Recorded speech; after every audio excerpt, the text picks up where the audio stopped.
Kristo katika harakati zake za kutenda mema kwa wasiojiweza, alikutana na Bartimayo aliyekuwa kipofu tangu kuzaliwa kwake. Akalia kwa sauti aliposikia mkombozi apita. Ewe Mwana wa Daudi, nirehemu. Kristo katika harakati zake za kutenda mema kwa wasiojiweza, alikutana na Bartimayo aliyekuwa kipofu tangu kuzaliwa kwake. Akalia kwa sauti aliposikia mkombozi apita. Ewe Mwana wa Daudi, nirehemu. Aliyekuwa kipofu kapata kuona kwa jina lake Yesu Kristo, japo tangu kuzaliwa kwake alikuwa hawezi ona. Nasi tupeleke udhaifu wetu kwa Mungu, hakuna kitakachomshinda, na haki neno lazima litimike, ni muweza wa vyote. Aliyekuwa kipofu kapata kuona kwa jina lake Yesu Kristo, japo tangu kuzaliwa kwake alikuwa hawezi ona. Nasi tupeleke udhaifu wetu kwa Mungu, hakuna kitakachomshinda, na haki neno lazima litimike, ni muweza wa vyote.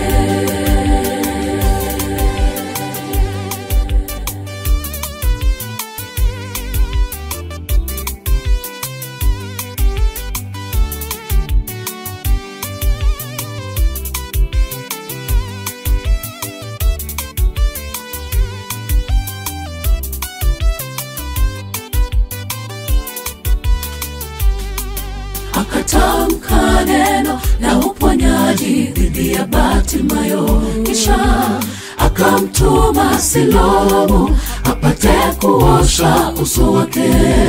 Miujiza katendeka, Bartimayo apata kuona.